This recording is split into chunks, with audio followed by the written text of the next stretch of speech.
Welcome to High Impact Growth, a podcast from Maggie about the role of technology in creating a world where everyone has access to the services they need to thrive. I'm Amie Vaccaro, Senior Director of Marketing at Maggie, and your co-host, along with Jonathan Jackson, Maggie's CEO and co-founder. We've heard a lot on this podcast about community health workers and the important role they play in global health. But we haven't talked about CHWs in the context of the US, where they're just as essential in creating more accessible services. Today, we're joined by two incredible women, Dr. Maggie Dante, CEO of MHP Salud, and Rachel Udow, Data and Evaluation Analyst at MHP Salud, to hear how one organization is championing community health workers across the US, both within their organization and also training and consulting to other organizations on how to best integrate CHW programs. This is an organization that's been around for 40 years and has been on a decade-plus journey of digitization to improve service delivery. MHP Salud really models so many of the best practices in leveraging digital to deliver impact at scale that we see across organizations. So if you're at any point in your digitization journey, this episode will be inspiring for you. Enjoy. Welcome to the podcast. So we've got a really great conversation in store for today. I'm here with my co-host and Maggie's CEO and co-founder, Jonathan Jackson, as always, and we have two esteemed guests, Dr. Maggie Dante, CEO of MHP Salud, and Rachel Udow, Data and Evaluation Analyst at MHP Salud. So I'd love to start with a quick intro to each of you. Maggie, do you want to kick it off with an intro? Sure. So I've been with MHP Salud a little over a year now. And previous to that, I have about 30 years of experience in social services. So child welfare, behavioral health. I am a licensed clinical therapist. So I've done a lot of work in the community with underserved and underrepresented populations, doing maternal health and working with children and families. So I came to MHP Salud with a well-rounded kind of background to help this community. So I'm super excited about being here. Awesome. Great to have you on. And Rachel, over to you. Thanks for having us on. I was mentioning this to Amie earlier, but I'm just really a huge fan of CommCare and Maggie as a company, and it's an honor to be part of this conversation. I've worn various hats at MHP Salud over the years, but my current position is Data and Evaluation Analyst. So in that role, I'm collaborating with our evaluation department and programming just to help ensure that the work we're doing is high quality and has a measurable impact. And I'm also one of 4 members of our CommCare team, and I've had the pleasure of witnessing the app's growth and evolution since its inception. Well, we're really excited to have you both, Maggie and Rachel. And we've known each other as organizations for a very long time at this point. But for our audience, quick background on the amazing work that MHP Salud has done and is now doing, because I know there's been a lot of growth as well in what the organization provides. Absolutely. So MHP Salud is a national organization that provides training and consultation services to organizations interested in creating a CHW program or supporting current CHW programming. But we also have boots on the ground, CHWs in Texas and Florida, and that's where a lot of our growth has come from. We do provide services such as access to healthcare, health education, to adults and seniors. We also support and provide education to parents and their families. And so that has been where you see the most growth in those two areas. MHP Salud now is like an $8 million organization with 70 employees. But, we're celebrating 40 years this year. And we were born really out of necessity by 2 Catholic sisters in Michigan. They were working with migrant workers and they were seeing the struggles of accessing healthcare. And that's kind of how the first CHW program was born. So we're really excited about how we've expanded over the years. And we've expanded from Michigan to Florida and Texas, but then nationally supporting other CHW organizations has been really, really great. That's so cool. And Maggie, I was really excited to speak with you because I think that we hear so much about community health workers in the context of global health, right? And Maggie does a lot of work supporting and enabling community health workers around the world, but we really don't hear about community health workers much in the US context, or at least I don't. I'd love to hear from both of you. What is the status of community health workers in the US? What trends are you seeing? I'm happy to kick that off, and then Maggie can jump in anytime. But CHWs have been around in the U.S. for many years, but often referred to as other things. So promotores or promotoras de salud, lay health educators, community health representatives, and that may be true internationally as well. But CHWs have formerly been a part of health and human services systems in the US since, I think, the 1950s, and had a presence in the American Public Health Association since the 1970s. So their history in the US is pretty long and rich. But I think what's really been changing in recent years is this shift from CHWs as primarily a grassroots role in this country to really more of a formalized profession. And I think according to the Bureau of Labor Statistics, at this point, there are over 125,000 CHWs in the US, and this is a profession that's growing at a much faster rate and expected to grow at a faster rate than other professions in this country over the next decade. And you can kind of see evidence of this in other places as well. Many states in the US have started CHW associations, for example, or enacted legislation around CHWs, or in just engaging in the profession in other ways. And I think one really important milestone was that in 2019, we had a National Association of Community Health Workers that was finally established after a lot of planning and organizing by CHWs and allies in the US. So that was really important. I think there's a lot of factors that have contributed to this growth and professionalization over the years, but I can think specifically of the Affordable Care Act and the emphasis on improving health care, improving health outcomes, reducing costs that came from that, and also this growing body of evidence for the CHW profession in a lot of different areas. So those are some things that I can think of about what we've seen changing recently. Yeah, there's been a lot of talk about how do we sustain community health workers within organizations. So that's been hot topic for a while now, where there's really not a lot of funding to keep them after we hire them. And so trying to find innovative ways, educating and advocating for CHWs and organizations, and really, people talk about return on investment, but I always like to have the conversation about, if you have a health center and you need a community health worker, they're the bridge. They're the ones that connect those people in the community to your organization. So when you don't have a community health worker, these people in these communities, they're not going to trust you to get services from you. So you need that trusted individual in the community to help bridge that gap. And we've seen that not only nationally, but in our boots on the ground work, that the reason that they do get services, the reason that there is an intervention, is because our CHWs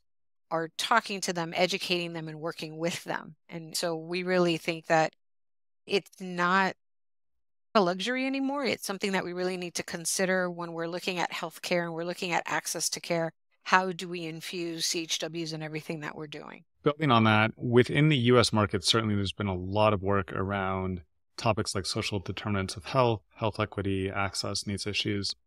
And we totally agree with you that CHWs are not optional. They're an integral, component of how to achieve those goals. At the same time, as you said, the CHW programs have historically been heavily project-based funded. They have like 3-year funding cycles that then churn. And it requires a lot of innovation. And I'm guessing you've done a lot as an organization on how to maintain consistent workforces across multiple vertical funding streams. With the partners that you're training, with the partners that you're supporting now having grown into this national organization, are you feeling optimism that the funding is changing at the federal level or at the state level, or are people still pretty concerned that a lot of the funding and support, while I think the role of CHWs has been really elevated and recognized as like a really powerful critical workforce, have you seen the systems financing and the ways that these roles can be funded move as well?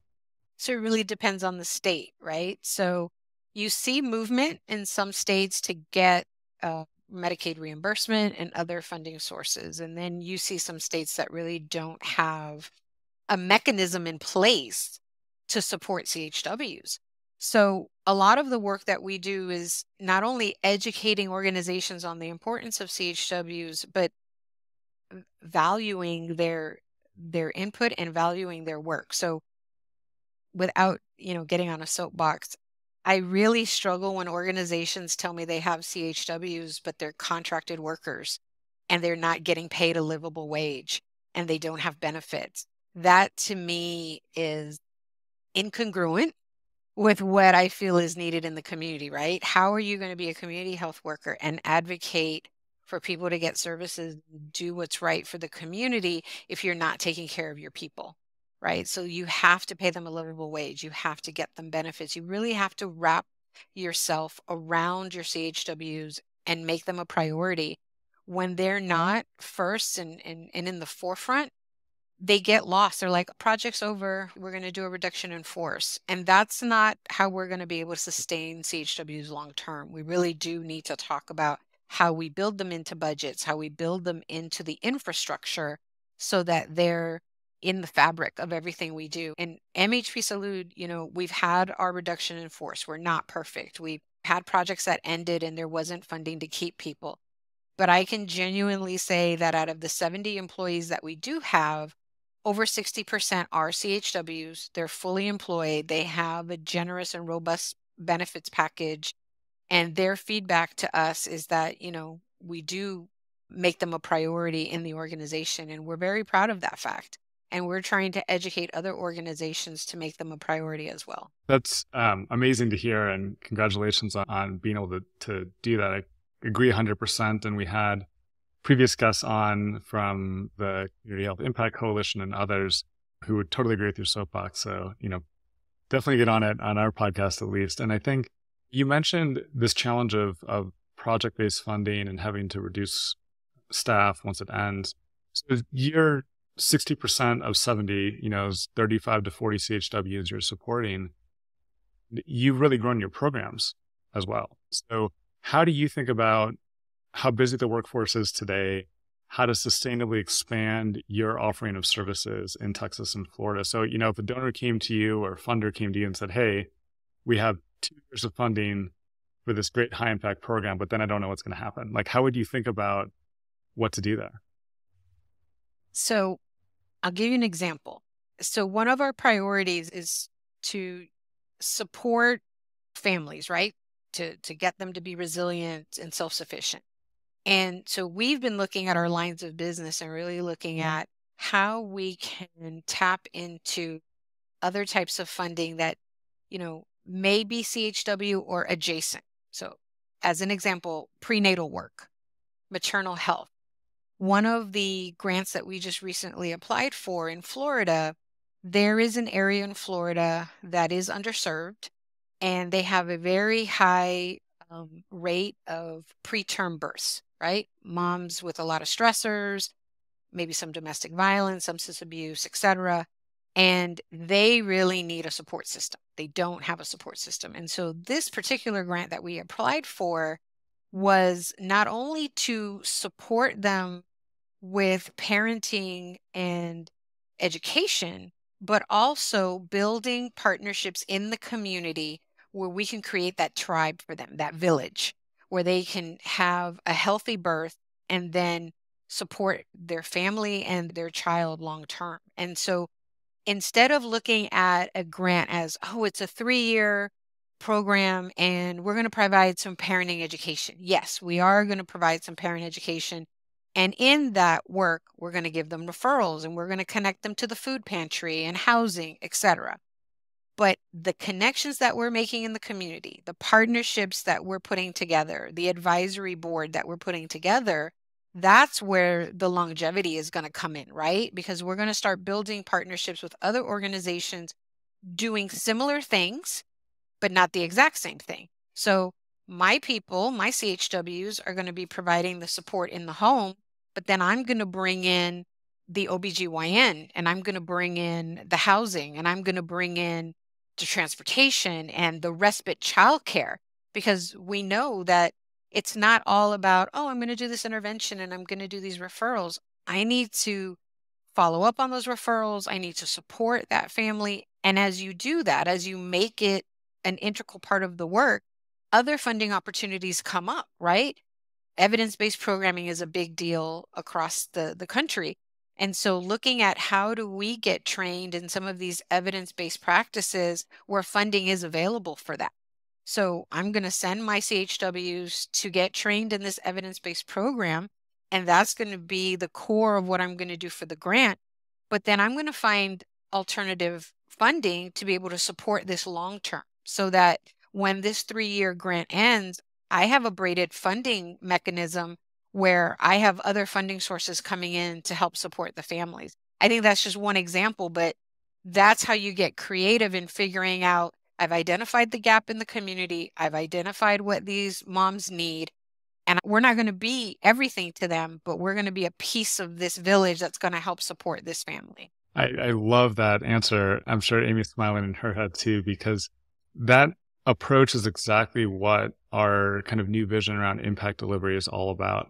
We know you're going to get this vertical funding for 3 years to do this program, but how do you do a really great program and lay the foundation you just mentioned? How do you create that community buy-in? How do you create that advisory board? How do you then bring in additional funding for those CHWs to provide other high impact interventions? And as we think about how impact delivery really needs to work, I think there's 3 key components. There's better impact, just doing a better job with technology, with the CHWs, with the training.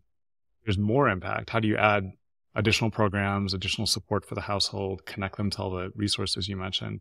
And then critically, there's how do you sustain the impact, right? So as we think about better, more, and sustain, those are kind of the 3 pillars that we're trying to achieve with impact delivery.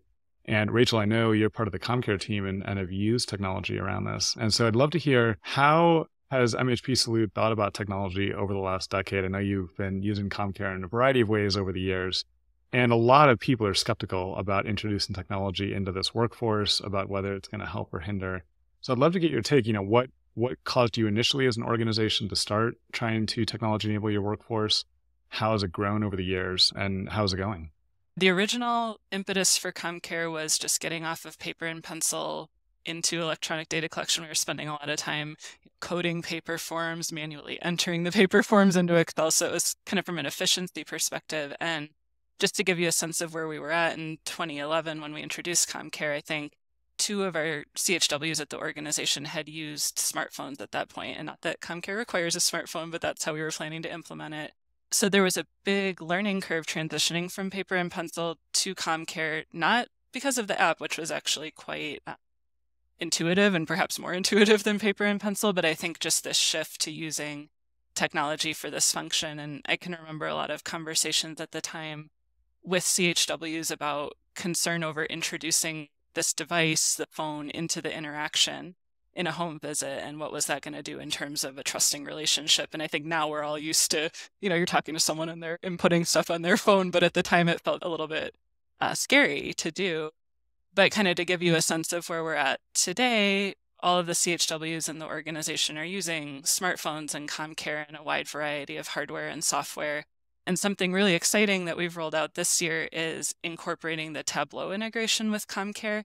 And this is at the request of CHWs wanting to have more real-time access to see their outcomes and characteristics of who they were serving from CommCare. So each CHW in the organization has a personalized dashboard, their goals, who they're serving, and that's been really exciting. So these are all the really positive things, right? But I think we also have to be real and just share, like, technology comfort and skills are mixed as well. There's some people for whom this is really exciting and very natural, and others for whom it's a bit of a struggle. And I think this kind of ties back to that discussion of the professionalization of the workforce and also those core aspects of what it is to be a CHW.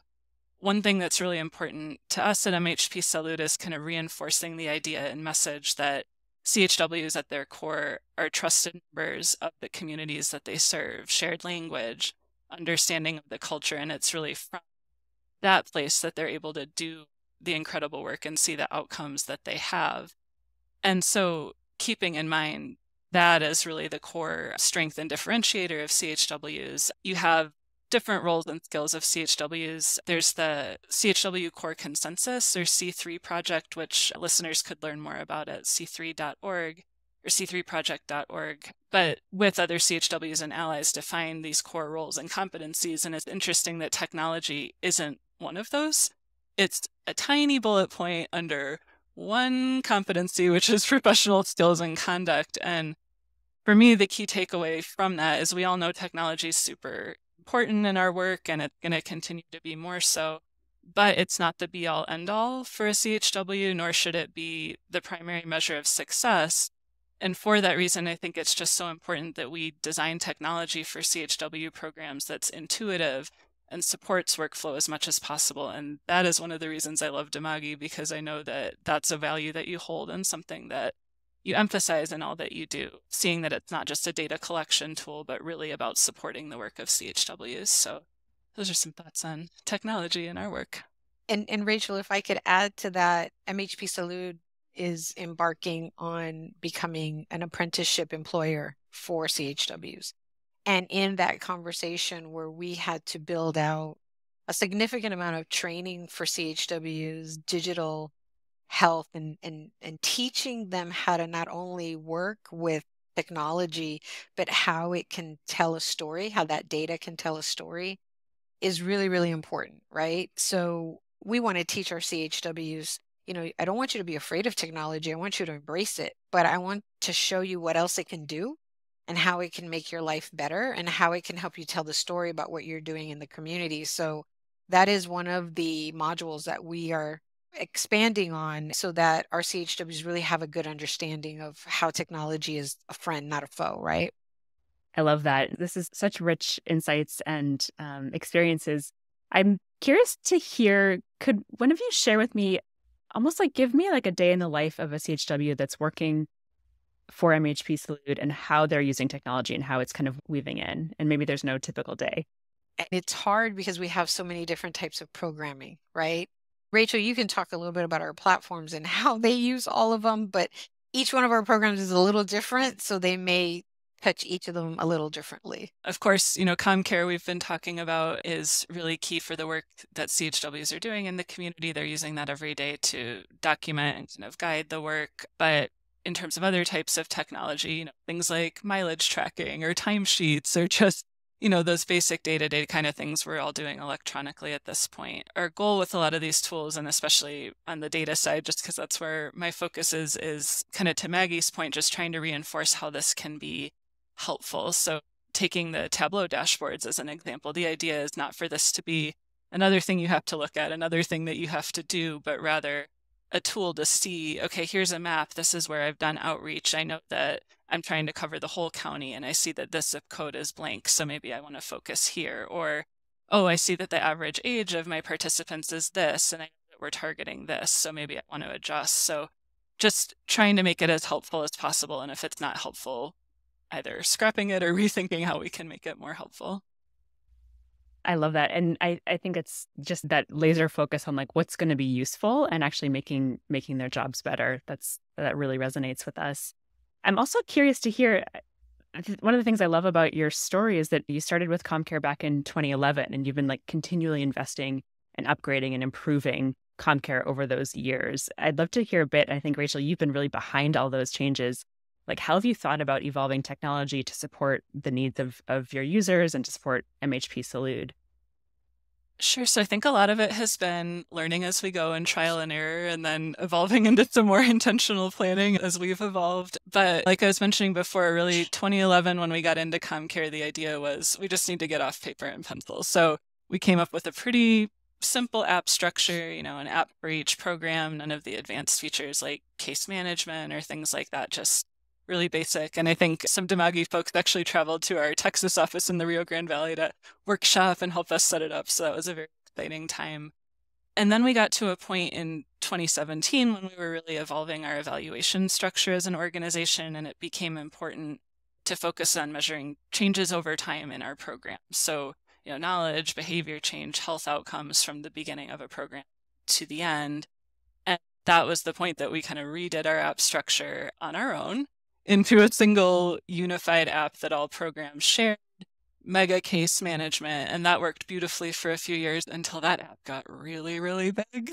And so then we were kind of reaching a critical point around sustainability and decided to invest in some help from Demagi's customer success team.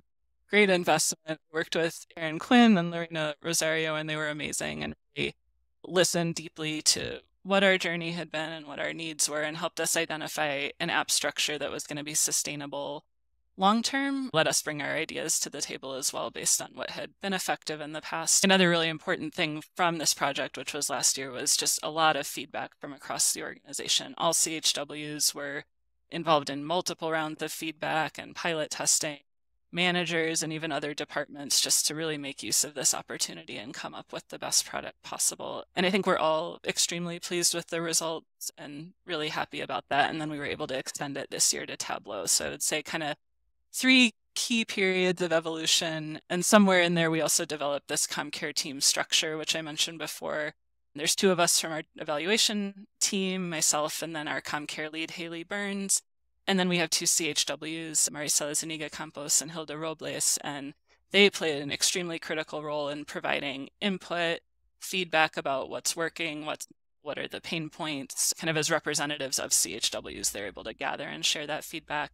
And they're also involved in training new CHWs and doing refresher training and just technical support ongoing. So that structure's worked really well for us. You bring up a good point, Rachel, that we include the CHWs, right? We don't claim to be the experts. We're giving them tools, but they shape how those tools evolve and how they're actually useful for them. So I think that's important to point out as well. The structure that you mentioned, Rachel, is great to hear, and I think is critical to success with any technology. Making sure the users are involved, driving where they perceive the ability to create more programmatic value, particularly with CHW workforces, but in general in the healthcare sector. There's just this crushing burden of administrative data, on everybody for each project they're doing, for each performance indicator, and creating a product that really creates ultimately a better job for the CHW as opposed to making that job worse, even if it's helping your organization get the data, is really challenging. And we see that all the time in the healthcare setting across so many different roles. And so it's just so cool to hear how you have been able to, evolve over time and achieve that. I'm really proud of just hearing your journey. I think if you look at any piece of software that you've used for over a decade, you probably hate it by now. I know I'm thinking in my head of the software we've used inside of Demagi that's 10 years plus old and either it's gone or we don't like it anymore. And it's just so great to hear, but also a testament to how you've thought strategically about really using this software as a tool and creating a tool that the CHWs want, that not only is it even better than it was last year, but you're adding Tableau to it. It's really empowering for the organization, but that's hard to pull off. I mean, that's a really sophisticated use of digital within any organization for any purpose, much less one that has the funding challenges and the project churn that we see in our industry. So just kudos on hearing that story. Thanks for that. And we've gotten a lot of great ideas from Demagi along the way, even outside of customer success. I remember sitting in on one of Aaron Quinn's webinars on data democracy and just that whole concept, which really kind of blew my mind and got us thinking in a different direction. So even when we're not working directly with you, we've been kind of picking up these pieces and trying to incorporate them. And I remember before we started this big CommCare restructure project last year, I read a statistic that was like 50% of system implementation projects fail, which was mildly terrifying, but I think doing the best that we could was important. So, John mentioned our kind of impact delivery approach. One of the things we think about there is that technology is a really key component, but there's also just the people and the processes, right? And I think what I love from what you shared, Rachel, or one of the things I love is how you talked about the team in place, right? That's owning CommCare and helping evolve it. I'm curious if you'd share maybe a little bit more about, you mentioned Haley, who kind of runs CommCare. How does that work and how do you set that up for long-term success and kind of continuously adding more value? Sure. So we're always evolving the CommCare team. So it's had different individual participants since we started that structure. I think that was 2019 or 2020 that we started working that way. And that's been important to not just have it sit with the same 1 or 2 people, but bring in new people, new ideas, and kind of have that cross-training as well. So Haley's been the CommCare lead as of January. I was the CommCare lead last year. There were other CommCare leads before that. And we've had, I think, maybe 7 or 8 different CHWs on CommCare team over time. So in terms of that structure, the lead is really the person who's kind of leading organization of our work and planning and setting up our meeting structures and things like that. But we're all in there collaborating, providing input. So we just kind of continue to evolve and involve as many different people as we can so that we're just getting new ideas and exposing people to what goes on CommCare team. Maggie, you mentioned the growth in building an apprenticeship model within the organization, and you do a lot of external training as well. Technology, as you mentioned on the C3 websites, is one subcomponent, but I'm curious, how do you talk to the CHWs who don't work for MHP Salud? about how to think about enablement when you're coaching other organizations that run existing CHW programs or aspiring to start new ones. How do you think about the role technology could or should play in those environments? And then also, I'm curious just generally, how hard is it to craft training programs when there is such a huge difference in what people want to get or expect to get from CHW programs? So it's funny because we're all about transparency, right? So when I'm talking to an organization and we're doing some consulting, I always hit them with the bottom line. How much costlier it's going to be if you don't integrate technology into your work. I love to do an assessment and show them where their inefficiencies are and where their time suckers are. And 9 times out of 10, it's all the spreadsheet. It's all the going back and, oh, I needed to share this document and go back. All of that costs them money. And I love to show them how much it costs them and say, all right, I'm not selling a product, but you need to consider these products and you need to consider moving to whether it's a project management system or using CommCare. I actually was working with an organization that didn't have anything. And I was like, let me talk to you about CommCare. Just because they were spending so much time on pencil and paper and they were spending so much time talking about things that really could have been captured with this platform, right? And then kind of pimping out this Tableau and saying, hey, let me show you the visual that goes with that, right? So doing some of that work, because the reality is that when you can talk to a CEO or a CFO and say, let me tell you what this is costing you by not going in this direction, because the first thing they say is, oh, we can't afford technology. We can't do this. We can't do that. And then showing them where they can find some efficiencies, where they can afford it, where they can bring it in. And again, start small and work your way up there. But it's interesting, and this is what I love about MHP, is that we do include our CHWs, because we were talking to a bigger organization that utilizes CHWs. But when I saw their training and orientation schedule, I was really blown away by the high level expectation that they were going to need to have to just do the work. And I said, I want to be clear that if you're actually hiring CHWs from the community, you may have a language barrier. You most definitely are going to have a technology issue here.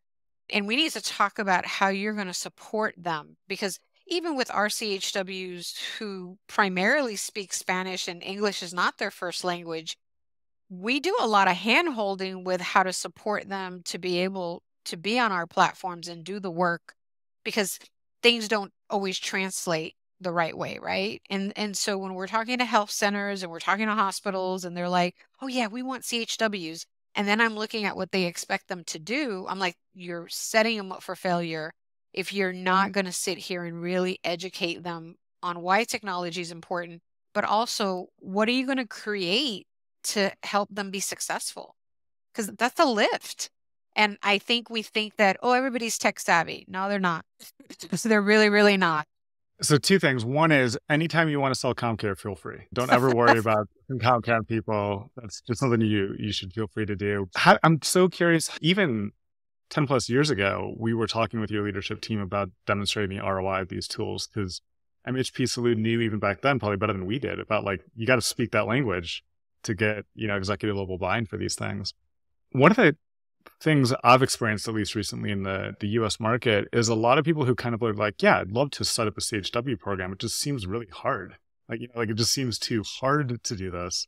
Yeah. I imagine by the time you're contracted, they've overcome that and that's why they're hiring you. But in those initial discussions, when you're talking to an organization who believes in the premise of CHWs, but is like, this just looks like a lot of hard work, like hiring and training and support and all the things you just mentioned. How do you walk organizations through that journey to create that buy-in of the CHW program in general? It's interesting because in theory, they think they know what a CHW is and what they should be doing, right? And I've always said, if you're going to put them in an office and they're going to push paper, they're not a CHW, right? So even when they come to me and they say, oh, I know the importance of a CHW, and there's a lot of conversation about, tell me what they're going to do. Tell me why you want them to do this, where you see the role. So yes, most of them have gotten over part of that. but I try to find a commonality. So some health centers or hospitals use interns, right? So I try to give them something that they're familiar with and say, think of it like an intern. Think of it like this person just graduated high school. They don't know a lot, and you're going to grow them into the CHW that you want to grow them into. And so you really do need to know what they want out of that. Sometimes organizations really get it and they infuse CHWs beautifully after we've had some conversation. And other times they're trying to fill a gap. And I was like, you can't put the square peg in the round hole, right? So you can't make a CHW something they're really not. And sometimes that's what they're trying to do to write them into the grant. So I really like to have that philosophical conversation of why do you want a CHW? And what does that mean to you? And after you start having those dialogues with them, then you can really guide them into how to build a CHW program that can, again, be sustainable, not just a short-term project. And I think jumping off what Maggie said too, there's just, as the profession evolves, so many resources that are out there. And, MHP Salud is one organization training on the CHW role for CHWs and supervisors, a website full of resources about implementing CHW programs and managing them over time. And there are other organizations as well. So I think just letting organizations know that if it feels overwhelming and intimidating, there are resources and they just need to look. And we're always evolving. So even with our curriculum and our modules, we're always trying to figure out how to improve them, how to make them better, how to kind of stay innovative with what is needed and what we're hearing from the communities and what we're hearing from providers that we work with. So something that we might have had in our curriculum 10 years ago, we don't have now because it's evolved into something else. So that's always important as well. You have to stay growing. You can't be stagnant. Absolutely. Yeah, I love that. I want to make sure before we transition from the topic of like technology at a high level, we've talked a bit about some of the benefits, some of the challenges, but I want to make sure I've kind of heard in totality from both of you in terms of like after, being on this journey of 12 years, really leveraging technology deeply, what are the key benefits that you see to using technology day to day in your operations? And also, what are the biggest challenges that people should be aware of as they're thinking about incorporating technology and really saving money with technology?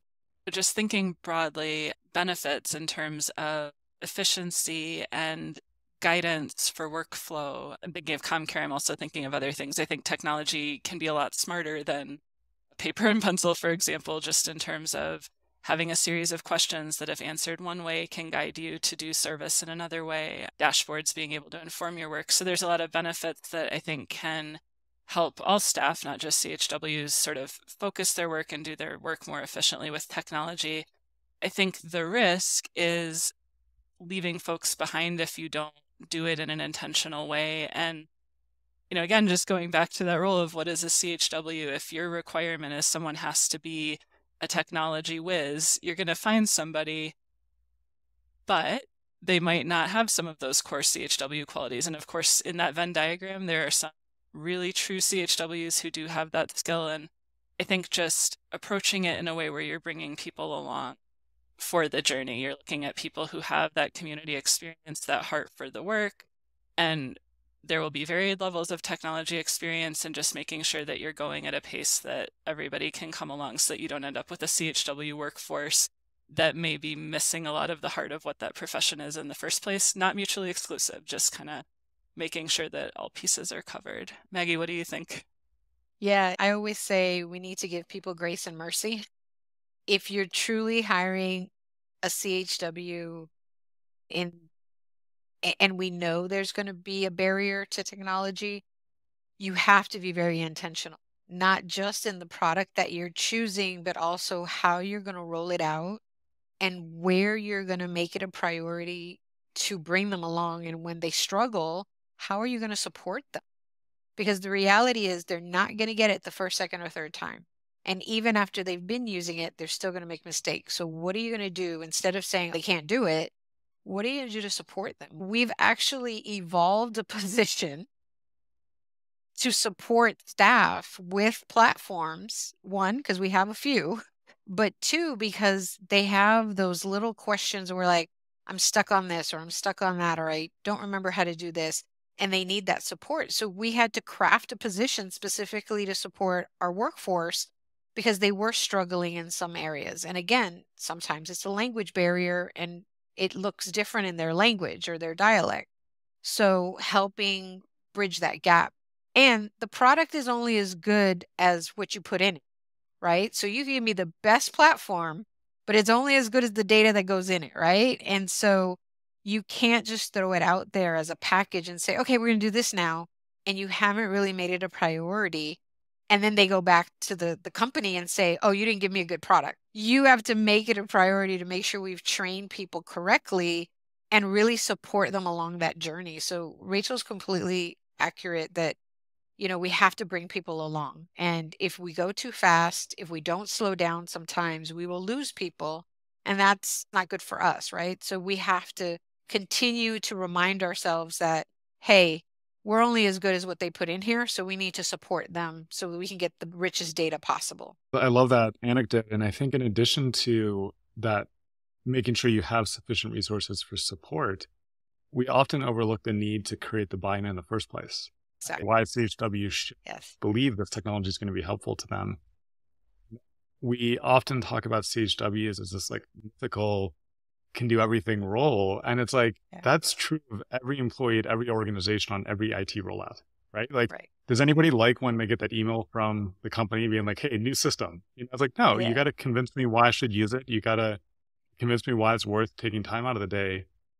It's particularly critical for CHWs who are in such a high empathy role, such a important role where you're taking culture into account, where you're taking local needs into account. It's even more important to make the case at a very individual level, right, as to why it's worth the effort, and then making sure the support system is there for the people putting in the effort to be able to get through some of those inevitable challenges one's going to run into. And Maggie, exactly to your point, these technologies, whether it's CommCare or Tableau or anything, they're only as good as the user-centered design you put into it and the value it's giving back. And it sounds like that feedback loop you have with your CHW is amazing. And I hope a lot of the organizations that you're now able to provide your expertise to can learn from that lesson around how to make sure they're creating that buy-in and that approach. You've already touched on a few of these other ideas, but I'm curious for our audience globally or in the US who are thinking about CHW programs, thinking about how to improve ones they are already running or start new ones. Do you have other pieces of advice, based on your amazing run as an organization and the growth of just how to think strategically about improving your CHW program, running your CHW program? I know recruiting is really hard for a lot of organizations right now, but just any guidance you have for our listeners. I have to be honest that you had mentioned it about the why, right? So we do a lot of that. No matter what we're implementing, no matter what we're rolling out, I always go back to the staff and tell them why. If I can't do it, I tell them why. If I can do it, I tell them why. And then after I tell you why, then we have conversations about the importance of it. And then I go back and we have more department meetings and we talk to them again. And so I don't roll anything out where we don't get that buy-in, right? And again, if you're trying to create a culture where everyone is going to feel valued, whether you're a CHW or not, you have to get that buy-in. And that is a lot of work.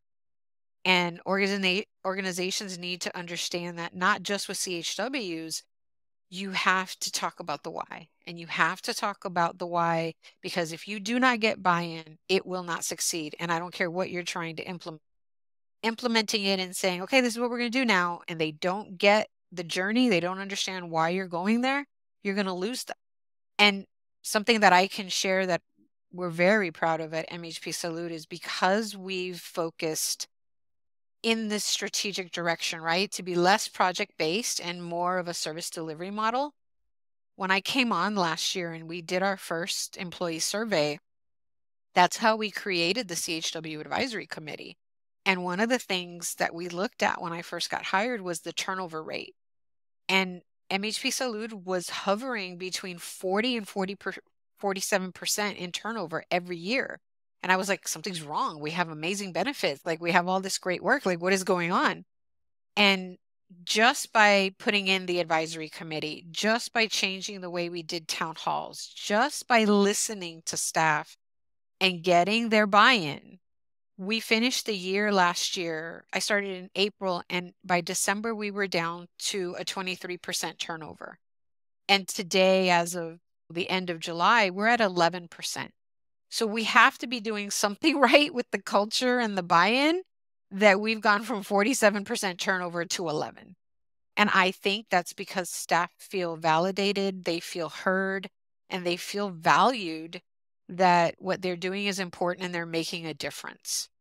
That's amazing. Congratulations on that improvement. Yes. And I think that point you made around feeling valued, I just want to stress on, because we're asking community healthcare workers to go out in the community, connect with patients who might lack trust in the system, who might be resistant to being connected into the services that we're trying to connect them into. And if we're trying to do that with a workforce that they themselves don't feel valued and therefore don't trust their employer or don't trust Exactly. the system they're part of, like, obviously that's not going to be a very durable solution to the problem. And, I think that's why it's our Demagi's top priority to support creating better jobs for better outcomes, because if we start there and we start with the why, of supporting this workforce, then lots of great stuff can happen from there. But if we undervalue this workforce, burden them with data collection, ask them to push paper, ask them to do things that don't build that trust, don't build that sense of value, sense of importance, it's like a comically flawed theory of change for systems to think that that's going to result in better outcomes, I think. And you had brought up a good point about being a caregiver to others, right? To providing that service and what it does. And so a lot of organizations talk about burnout and self-care. And one of the things that I'm trying to implement at MHP Salud is to talk about compassion fatigue and how that is different from burnout, and how you take on other people's worries. Because again, you're in the community.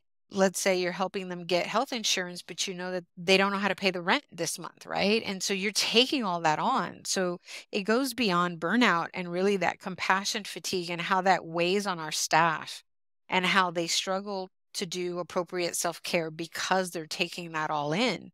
So when we work with the CHW Advisory Committee and they're talking about training and development opportunities, I talk to them about that and say, I know you say self-care, but it's more than, how do we get you to be able to process all of this stuff that you're hearing all the time?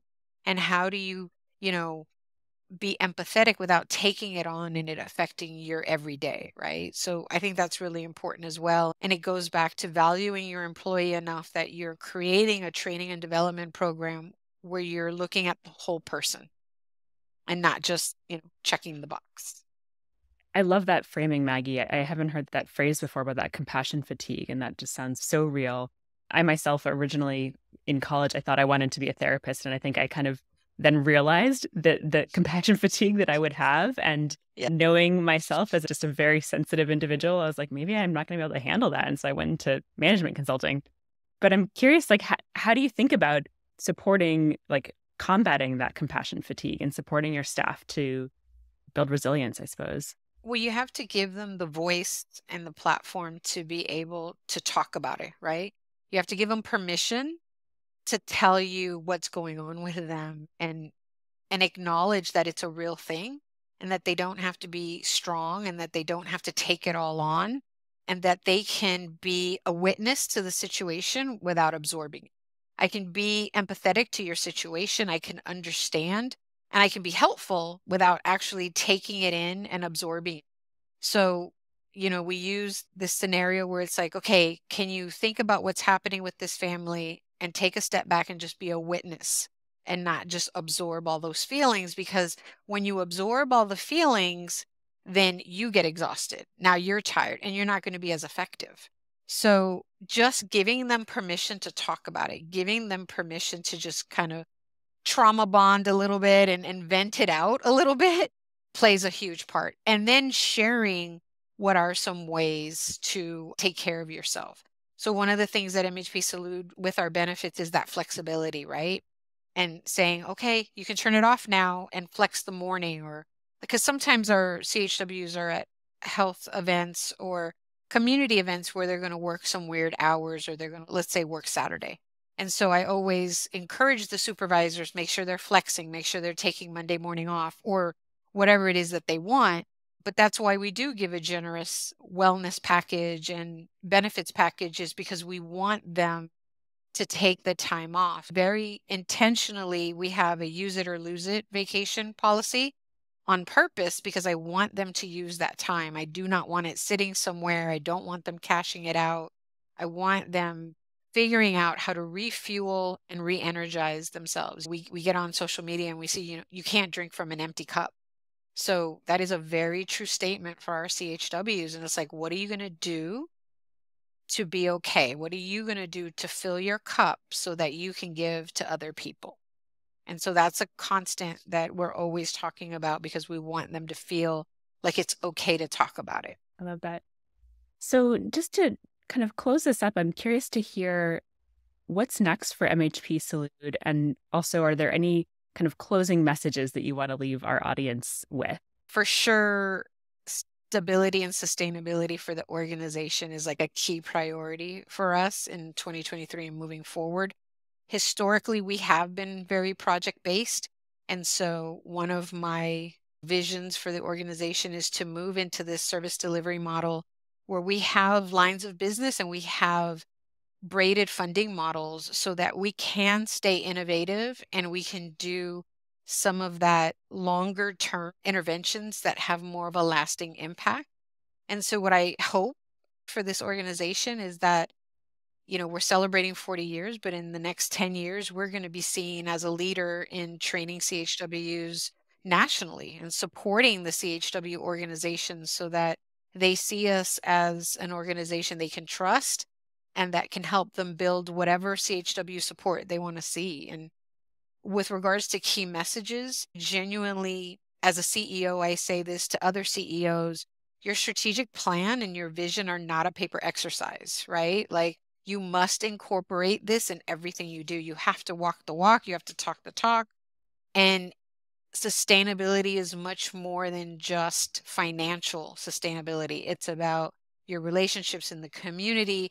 It's about organizational capacity and getting your house in order. So I always talk to other CEOs and say, do you have your house in order before you start applying for this other stuff? Because if your stuff isn't right at home, I assure you, whatever grant you're applying for will fall apart and will not be sustainable, because you have these inefficient processes or you have these inefficient platforms that you're not maximizing. So we're always looking at how we can integrate our platforms and integrate our processes so that we're working smarter and not harder. And then lastly, human capital is your most valuable resource. You need to nurture them. You need to take care of them. You need to be supportive to them so they can be supportive to the communities that they serve. And I wholeheartedly believe that I'm not going to be successful at MHP Salud if I do not take care of my people so they can take care of the communities that, we're meant to serve. Thank you to Dr. Dante and Rachel. I loved hearing these experiences and think there's a lot that organizations looking at their technology strategies can take away. As Jonathan mentioned, a lot of what we heard from MHP Salud ties into our impact delivery approach for creating better, more, and sustained impact. So I want to break down some of my takeaways in those 3 buckets. Let's start with better impact. You need to design and roll out tech that's intuitive and supports the workflows of your CHWs and teams. Tech is just one small part of everyone's role, especially community health workers. It should be easy and actually add to their experience. MHP Salud invested in creating strong feedback loops for their CommCare users to ensure it's continually improving. And they built this into the org structure by creating a CommCare team, rotating membership, and community health worker roles embedded on that team. Now, moving on to more impact, the second pillar of impact delivery. MHP Salud has successfully used one platform to enable all their varied programs with different applications for different users and scenarios. By streamlining workflows onto one platform, they offer an intuitive experience for their community health workers, but can also easily roll out new content, new programs, or even support new types of users. MHP Salud recently rolled out an integrated Tableau dashboard for all of their users so they can see their impact in real time and be motivated to do more. And lastly, I want to touch on sustained impact. MHP Salud started using CommCare in 2011 and kept investing in the same platform. You heard Rachel describe the phases of their journey. Yes, there was definitely trial and error along the way, but by committing to a long-term partnership and looking at the ROI of technology over the long term, they're seeing increasing value over time. And amazingly, they're still fans of CommCare 12 years after we started our work together. Also, on the sustainability note, you heard Dr. Dante speak to how she's ensuring that the organization itself is sustainable by overcoming the limitations and realities of project-based funding. Dr. Dante describes creating a braided funding model. So while she may be receiving funding for one 3-year project, she can weave that together with other funding sources to support the same families and programs. By doing this, she's able to move the organization from being project-based to more of an ongoing service delivery model for long-term impact. I also want to elevate the theme around processes needed to ensure an impact delivery approach. Dr. Dante shares how important it's been to bring her teams along on the journey, explaining the why of what the organization is doing and trying to do, and getting their buy-in, and not just throwing technology over the fence to their teams. And on top of that, she talks about being realistic about expectations and providing the support needed to fill any gaps. That's our show. Please like, rate, review, subscribe, and share this episode if you found it useful. It really, really helps us grow our impact. And write to us at podcast@demagi.com with any ideas, comments, or feedback. This show is executive produced by myself. Danielle Sheldon is our producer. Sarah Strauss is our editor, and cover art is by Sudhanshu Kant. Thank you.